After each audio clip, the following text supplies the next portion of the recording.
समस्त श्रद्धालु भक्तजनों को सादर नमन। चलिए आज बात करते हैं भगवान श्री शंकराचार्य जी के विषय में और एक मोह मुद्गर नाम के ग्रंथ के विषय में, जिसकी रचना भी भगवान आदि गुरु श्री शंकराचार्य जी ने ही की थी। आदि गुरु श्री शंकराचार्य जी भगवान शंकर के अंश अवतार थे और उन्होंने पृथ्वी पर प्रकट होकर वेद शास्त्र की संपूर्ण मर्यादाओं का समर्थन किया था और स्थापन किया था, जिससे कि वो सदा सदा के लिए इस संसार में अचल हो गई।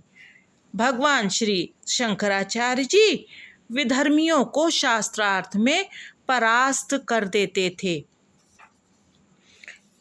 शास्त्रार्थ के विषय में जिन लोगों को ज्ञान नहीं है उन्हें मैं बता दूं कि प्राचीन काल में भारत में यह परंपरा थी कि अपने मत का प्रचार करने के लिए बड़े बड़े विद्वान पूरे संसार में भ्रमण करके विधर्मियों के साथ शास्त्रार्थ करते थे और जो व्यक्ति इस शास्त्रार्थ में पराजित होता था वो विजयी आचार्य के मत को अपने संपूर्ण शिष्यों के सहित स्वीकार कर लेता था। यहाँ पर बाहुबल, अत्याचार, अनाचार का कोई स्थान नहीं था। ये तो बुद्धिबल और तर्कों के आधार पर अपने मत का प्रचार करने का एक तरीका था। तो एक समय भगवान श्री शंकराचार्य जी माहिष्मति नगरी की तरफ गए। वहाँ पर महापंडित श्री कुमारिल भट्ट जी के शिष्य मंडन मिश्र जी बहुत बड़े प्रकांड विद्वान थे। श्री कुमारिल भट्ट के द्वारा ही मंडन मिश्र की चर्चा सुनकर श्री शंकराचार्य जी उनसे मिलने महिष्मति नगरी को गए थे। श्री आचार्य जी ने नगर में पहुंचकर कुएं पर पानी भरने वाली एक दासी से श्री मंडन मिश्र जी के घर का पता पूछा। उस दासी ने बहुत ही शुद्ध संस्कृत में जो श्लोक के द्वारा उत्तर दिया, उसका अर्थ था कि जिसके द्वार पर पिंजरे में बैठे तोता और मैना भी तत्व चर्चा करते हों, वेदों की चर्चा करते हों, आप उसी घर को श्री मंडन मिश्र जी का घर समझ लें। इस प्रकार से दासी ने लगातार 3 श्लोक कहे। ये सुनकर श्री शंकराचार्य जी ऐसे महाविद्वान से मिलने के लिए आतुर हो उठे। श्री शंकराचार्य जी और श्री मंडन मिश्र जी के बीच में शास्त्रार्थ का निर्णय हुआ। शास्त्रार्थ की शर्त ये थी कि जो हारेगा वह विजयी पंडित का शिष्य बन जाएगा। बहुत ही प्रसिद्ध ये शास्त्रार्थ है और संभवतः संसार का सबसे अधिक प्रसिद्ध और बुद्धिमत्तापूर्ण शास्त्रार्थ है। इस शास्त्रार्थ में श्री मंडन मिश्र जी हार गए। तब उनकी पत्नी महाविदुषी भारती जी ने कहा कि क्योंकि मैं इनकी अर्धांगिनी हूँ, अतः आप पहले मुझे हराइए, तब श्री मंडन मिश्र जी की हार को स्वीकार किया जाएगा। भगवान श्री शंकराचार्य जी महाविदुषी भारती जी से शास्त्रार्थ करने के लिए तैयार हो गए। फिर दोनों के बीच में शास्त्रार्थ हुआ, परंतु जब भी परमार्थ तत्व विवेचन में भारती जी पराभूत होने लगी, यानी कि उनकी पराजय होने लगी, तो फिर उन्होंने ऐसे प्रश्न करने आरंभ किए जो कि स्त्री पुरुष के संबंधों पर आधारित थे और उन्होंने इन संबंधों पर आधारित बहुत ही गूढ़ प्रश्न भगवान आदि गुरु श्री शंकराचार्य जी से करने आरंभ कर दिए।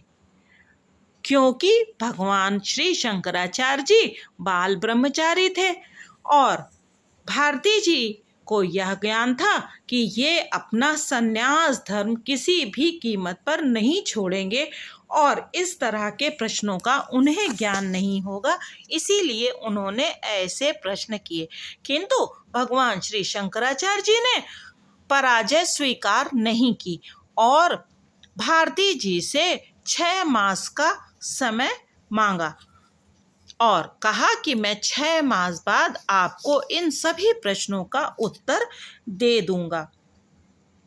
6 महीने का अवकाश लेकर के वो अपने शिष्यों के सहित उत्तराखंड में चले गए। उत्तराखंड में जाकर के आपने यह अपने दिव्य चक्षुओं द्वारा पता लगाया कि समीप में ही एक राजा की मृत्यु हो गई है। तब उन्होंने अपने सभी शिष्यों से कहा कि मैं परकाया प्रवेश द्वारा उस राजा के शरीर में प्रवेश कर लूँगा, अतः तुम लोग मेरे इस शरीर की रक्षा करना, इसे तेल आदि में भर करके इसकी रक्षा करना। और उन्होंने अपने शिष्यों से कहा कि मैं उस राजा के शरीर में प्रवेश करके स्त्री पुरुष के संबंधों के विषय में ज्ञान प्राप्त करने का प्रयास करूँगा, किंतु यदि मुझे वहाँ से आने में यदि मोहवश विलंब हो जाए तो मोह मुद्गर ग्रंथ के श्लोकों को मुझे सुनाना। इस मोह मुद्गर ग्रंथ की रचना भगवान ने स्वयं की थी और इसके कुछ श्लोकों को सुनाने के लिए अपने शिष्यों को आदेश दिया। यहाँ पर समझने की बात यह है कि जो ये माया है, माया अर्थात कि जिसका कोई अस्तित्व नहीं है किंतु हमें वो सच प्रतीत होता है, ऐसी चीज़ को माया कहते हैं। तो यदि इतने बड़े तत्वज्ञानी भगवान श्री शंकराचार्य जी भी इस भय से कि कहीं वो मोहवश ना हो जाएं अपने शिष्यों को ये आदेश दे रहे हैं, तो हम जैसे मनुष्य तो बिल्कुल ही जो अधम है वो माया से किस प्रकार से बच सकते हैं। तो भगवान श्री शंकराचार्य जी ने अपने शिष्यों को एक अवधि बताई और कहा यदि उस अवधि तक मैं ना लौटूं और उस राजा के शरीर के मोह में और उस राजसी वैभव में फंस जाऊं तो तुम लोग आकर के मुझे याद दिला देना और मुझे वापस बुला लेना। अब जो रानी थी, क्योंकि वह राजा के साथ बहुत समय तक रही थी और किसी भी स्त्री को ये पता लग जाता है कि उसके पति का मन कहाँ है या वो उसका पति है अथवा नहीं, तो रानी बहुत ही शीघ्र यह समझ गई कि यह शरीर तो उसके पति का है किंतु इसमें प्राण किसी बहुत ही योग्य सन्यासी के हैं। उसने सोचा कि अवश्य ही किसी सिद्ध महात्मा ने राजा की मृतदेह में प्रवेश कर लिया है। अतः रानी ने संपूर्ण राज्य में अपने सैनिकों को भेजा कि जहाँ कहीं पर भी कोई शव दिखाई पड़े तत्काल उसका दाह संस्कार कर दो, जिससे कि महात्मा की आत्मा फिर से लौटकर अपने शरीर में ना जा सके। किंतु भगवान श्री शंकराचार्य जी के शिष्य बहुत ही सावधानी से उनके शरीर की सुरक्षा कर रहे थे। अतः सैनिकों के बहुत ढूंढने पर भी उनका शव नहीं मिल सका। बहुत समय बीत गया और भगवान आदि गुरु श्री शंकराचार्य जी ने जो अवधि अपने शिष्यों को बताई थी वो पूर्ण हो गई। बहुत समय बीतने के पश्चात शिष्य उस राजा के दरबार में पहुँचे और उसके सम्मुख उसी मोह मुद्गर ग्रंथ के श्लोकों का पाठ किया। इस पाठ के करते ही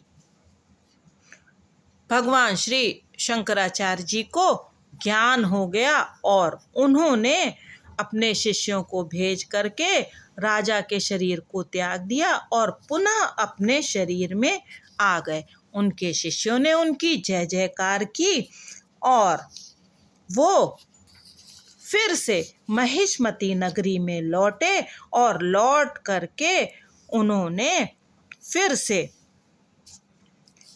भारती जी के साथ शास्त्रार्थ किया और जो प्रश्न उन्होंने स्त्री पुरुष के संबंधों पर पूछे उनका यथोचित उत्तर दिया और उन्हें पराजित कर दिया। उनकी पराजय के पश्चात श्री मंडन मिश्र समेत सभी शिष्य भगवान के मतावलंबी बन गए और फिर मंडन मिश्र जी ने भी आचार्य से संन्यास दीक्षा ग्रहण कर ली और उनका नाम पड़ा सुरेश्वरानंद।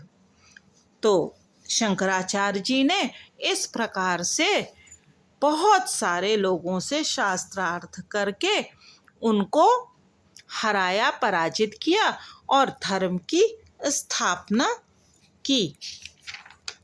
इस कथा को सुनाने का मेरा उद्देश्य ये है कि यदि माया के वशीभूत इतने बड़े महान तत्वज्ञानी भगवान के अंशावतार भी हो गए तो साधारण मानव की क्या बिसात है। किंतु हमें सदैव ये ध्यान रखना चाहिए कि जीवन का उद्देश्य भोग विलास न हो करके ईश्वर की प्राप्ति है और मनुष्य यदि बार बार भूल करके फिर ईश्वर की शरण में आ जाता है और अपना सब कुछ भगवान को सौंप देता है तो भगवान उसे फिर से स्वीकार कर लेते हैं। ईश्वर ने स्वयं कहा है, शरणागत कहूँ चेतजहि निज अनहित अनुमान, तेनर पावर पाप में तिनहि बिलोकत हानि। कोटि विप्र बद लागहि जाहु, आय शरण तजहु नहीं ताहु। सन्मुख होई जीव मोहि जबहि, जन्म कोटि अग नासहि तबहि। सुनहु सखा निज कहूँ सुभाऊ, जान भुसुंड शंभु गिर जाऊ। जो नर होई चराचर द्रोही, आवे सभय शरण तकि मोहि। तज मद मोह कपट छल नाना, करऊँ सद्ध तेहि साधु समाना।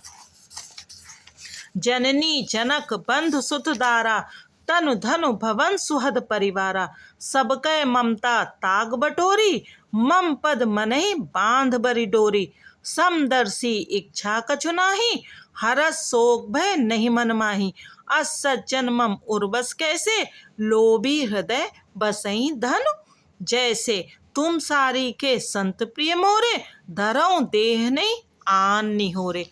अर्थात जो भी नर चाहे जितना बड़ा द्रोही हो, चाहे उसने कितने भी ब्राह्मणों का वध किया हो, यदि वो मेरी शरण में सब कुछ छोड़ करके आ जाता है, भगवान कृष्ण ने भी गीता में कहा है कि सब कुछ छोड़ करके मेरी शरण में आ जाओ, तो मैं उसे अपनी शरण में ले लेता हूँ और अपने हृदय में उसको स्थान देता हूँ।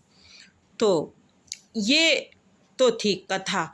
और जो मोह मुदगर ग्रंथ है, यानी मोह को मुदगर से मार करके समाप्त करने वाला जो ग्रंथ है, उसके जो श्लोक भगवान शंकराचार्य के शिष्यों ने उन्हें सुनाए थे वो मैं आपको सुनाने का प्रयत्न करती हूँ। वो भगवान कहते हैं, स्त्री को देखकर मोहित मत हो, यह मांस मज्जा आदि का घृणित विकार मात्र है। तो अपने मन में बार बार इस बात को विचार कर। हे मित्र, यहाँ कौन तुम्हारी स्त्री है और कौन तुम्हारा पुत्र? यह संसार अत्यंत विचित्र है, यहाँ कोई किसी का नहीं है। तुम किसके हो और कहाँ से आए हो? हम ईश्वर के अंश हैं और ईश्वर के पास से आए हैं और ईश्वर को भजने के लिए आए हैं। इसके बाद कहते हैं कोई जटाधारी है, कोई मुंडी है और कोई केशों को साफ कर देता है, कोई गेरुआ वस्त्र पहनता है तो कोई रेशमी।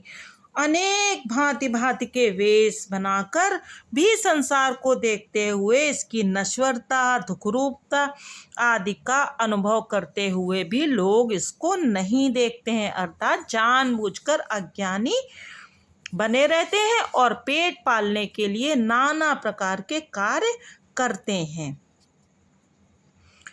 कहते हैं आगे अग्नि जल रही है और पीछे सूर्य ताप दे रहे हैं।